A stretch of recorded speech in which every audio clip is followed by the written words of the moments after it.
Praise the lord. ప్రియులరా, మరి ఒక నూతన ఉదయకాల సమయంలో దీని వాక్యాన్ని చదువుకుందాం. ప్రసంగి గ్రంథము 5వ అధ్యాయం 1వ వచనం. ఎక్లియాస్టిస్ చాప్టర్ 5 and verse 1. నీవు దేవుని మందిరమునకు పోవునప్పుడు నీ ప్రవర్తన జాగ్రత్తగా చూసుకొనుము. కీప్ దై foot when thou goest to the house of God and be more ready to hear.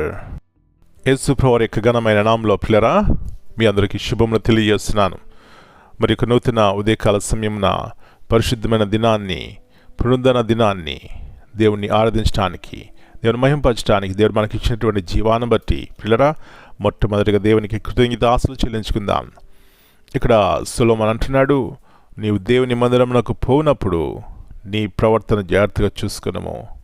ఎందుకు అంటున్నాడండి? ఒకవేళ మన ప్రవర్తన జాగ్రత్తగా చూసుకుంటే అది మనకు ఆశీర్వాదకరము.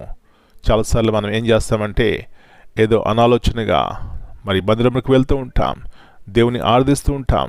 పిల్లరా, ఒక వ్యక్తి దగ్గరికి మనం వెళ్ళినప్పుడు ఈ లోకంలో ఎవరైనా మనం అవసరతలు తీరుస్తారు, లేకపోతే అతని ద్వారా నాకు సహాయం కావాలి అన్నప్పుడు ఆ వ్యక్తి దగ్గర ఎంత భయభక్తులు కలిగి ఎలాగ మాట్లాడతామండి, ఎలాగ మనము ఎక్కడన్నా చూస్తామా, చూడం, అనాలోచనగా ఉంటామా, ఉండము.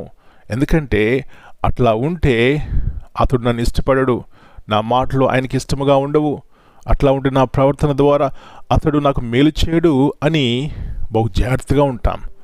ఈ లోకంలో ఒక వ్యక్తి ఎదుటే అలాంటి భయభక్తులు కలిగి మనం ఉంటే, సర్వమును సృష్టించిన వాడు, నిన్ను నన్ను పుట్టించి లోకంలో పోషిస్తున్నటువంటి వాడు, తన కృప చూపెడుతున్నటువంటి వాడు, ఆయన ప్రేమను, ఆయన దయను చూపెడుతున్నటువంటి వాడు, అటువంటి జీవమగల దేవుని సన్నిధానంలో మనం వెళ్ళినప్పుడు బహు జాగ్రత్తగా దేవుని మాటలు విన్నట్లయితే పిల్లరా, అది ఎలాంటి ఆశీర్వాదకరమో, అలాంటి కృప ఉదయకాల సమయంలో ప్రతి ఒక్కరికి దేవుడు దయచేయను గాక.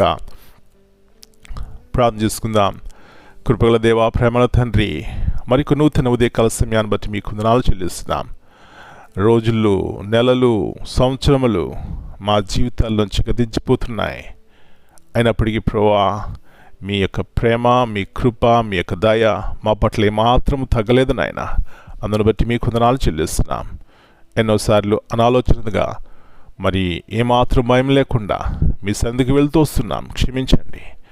దేవుని సన్నిధికి వెళ్ళినప్పుడు బహు భయం కలిగి ఉంటే, వినయంతో ఉన్నట్లయితే అది నిజమైనటువంటి ఆరాధన, అదే నిజమైనటువంటి బలి అర్పణ ప్రభువా. కాబట్టి అలాంటి ఆత్మ కలిగలని మనస్సుతో దేవుని సన్నిధికి వెళ్ళి మీ యొక్క విలువైనటువంటి మాటలు విని ప్రభువా, ఆ యొక్క మాటల ద్వారా మా ఆత్మ శరీరములను బలపరచుకోవడానికి సహాయం ఇచ్చేయమని మమ్మల్ని చేతిగా అప్పగించుకుంటున్నాం. కృంగిన వారిని లేవనెత్తండి, నిరాశలు ఉన్న వారిని ప్రభువా వారికి నిరీక్షణ ఇవ్వండి. ఎవరైతే సహాయం కొరకు ఎదురు చూస్తున్నారో తగిన సమయంలో వారికి అవసరాలు తీర్చండి.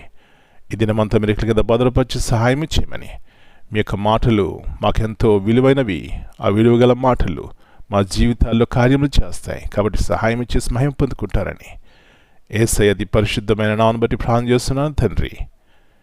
Amen. God bless you all.